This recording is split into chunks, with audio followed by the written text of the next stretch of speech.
Welcome to 2.2 Quadratic Functions. Today's essential questions are: what information can we determine from a graph of a function, and what is a quadratic function? So the standard form of a quadratic function is f of x equals a times the quantity x minus h squared plus k, but a cannot equal 0. This is your standard form. The graph of f is a parabola whose vertex is the point hk, and the parabola is symmetric with respect to the line x equals h. So if a is greater than 0, it opens upward, and if a is less than 0, it opens downwards. There are a few steps you need to take in order to graph a quadratic function when it is in standard form.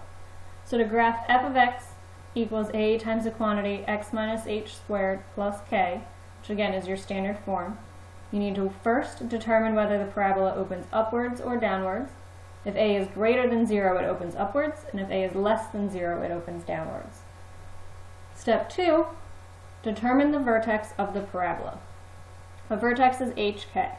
Every time it's going to be hk. Step 3, find any x-intercepts by solving f of x equals 0. The function's real zeros are your x-intercepts. Number 4 is find the y-intercept by computing f of 0. And number 5 is plot the intercepts, vertex, and any points necessary.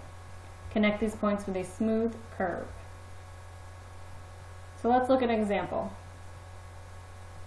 Graph the quadratic function f of x minus negative x minus 1 plus x minus 1 squared plus 4. So determine how the parabola opens is step 1. So look at a. A is negative 1.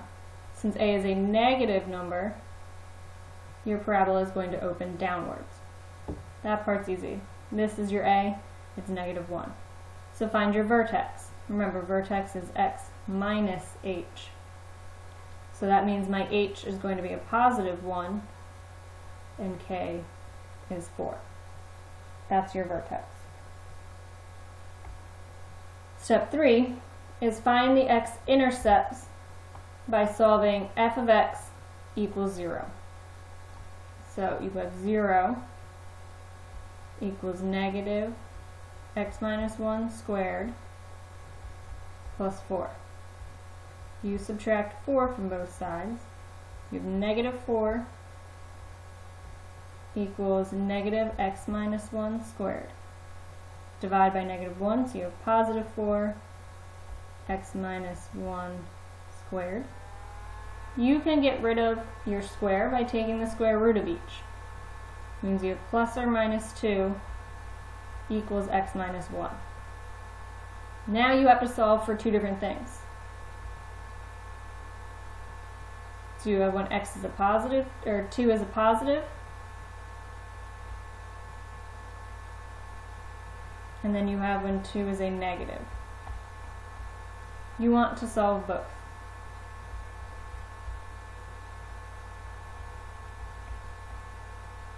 So you have x equals 3 and x equals negative 1. So you have a 0, or an intercept at 3, 0, and at negative 1, 0. So at this point you have 3 different points. You have your vertex, 1, 4, and you have a 0. You have 2 intercepts, 3, 0, and negative 1, 0. Step 4 is to find your y-intercept. In order to find your y-intercept, you want to compute f of 0. So you have f of x equals negative the quantity of 0 minus 1 squared plus 4.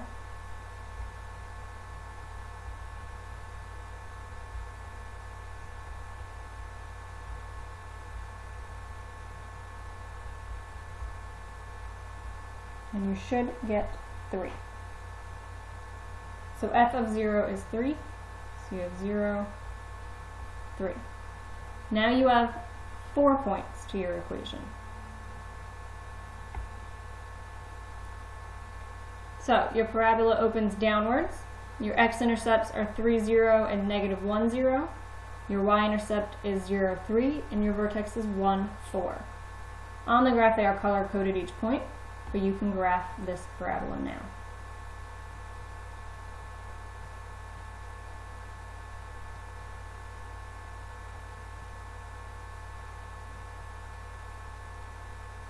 The vertex of a parabola whose equation is f of x equals 8x squared plus bx plus c.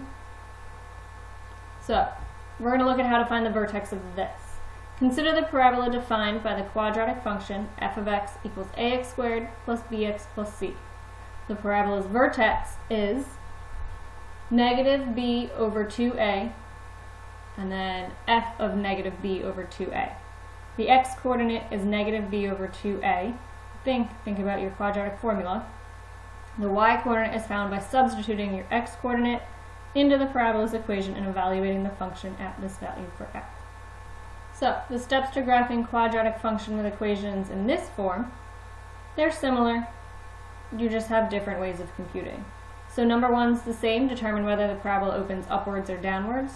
A is greater than 0, it's upwards. A is less than 0, it would be downwards. 2, determine the vertex of your parabola. The vertex is what we discussed before, negative b over 2a, and the function at negative b over 2a. Number 3 is find any x-intercepts by solving f of x equals 0. The real solutions of ax squared plus bx plus c equals 0 are your x-intercepts, so your quadratic formula. Find the y-intercept by computing f of 0. Because f of 0 is c, the constant term of your quadratic equation, the y-intercept is c. So no matter what, your y-intercept is going to be c. Number 5 is plot your intercepts, the vertex, and additional points as necessary. Connect your points with a smooth curve. So, step 1, determine whether your quadratic equation, your parabola, opens upwards or downwards. In this case, a equals negative 1, so that means it will open downwards. Find your vertex. This step is slightly more treacherous than the last one, where you're not just going to have h and k. So in this case, you have negative b over 2a for your x. Negative b is negative 4 over 2 times negative 1. So negative 4 over negative 2 equals positive 2. So the x value of your vertex is a positive 2. The second step is to plug that in. So you have f of 2.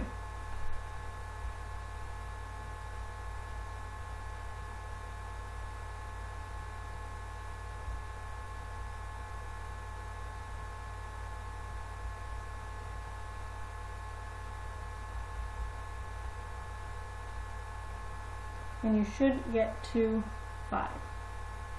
So that's my vertex.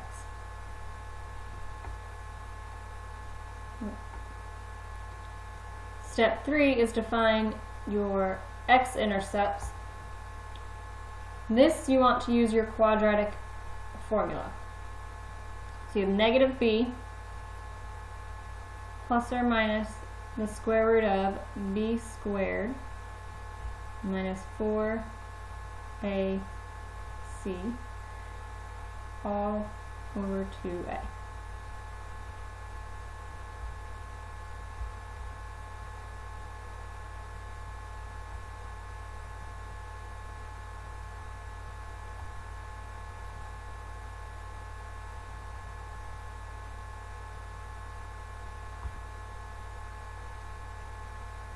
Alright, so we have negative 4 plus or minus square root of 20 over negative 2.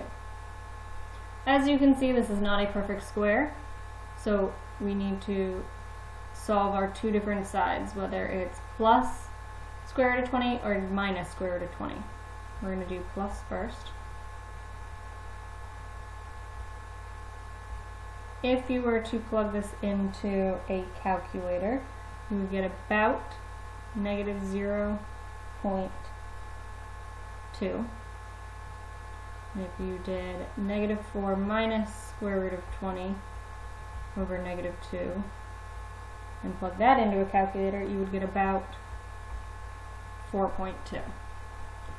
So this means our intercepts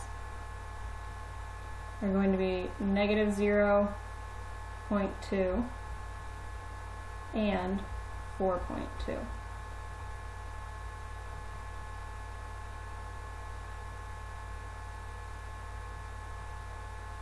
Now step 4, which is probably the easiest part of this, is find your y-intercept by computing f of 0. But you know f of 0 is just going to be c, which is 1.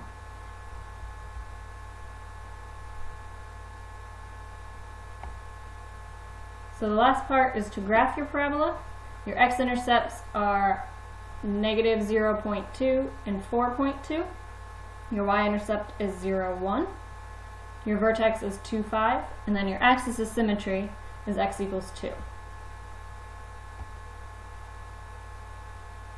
So make sure you answer the questions below and watch the next video. On the next video, we are going to talk about all the different parts of a parabola.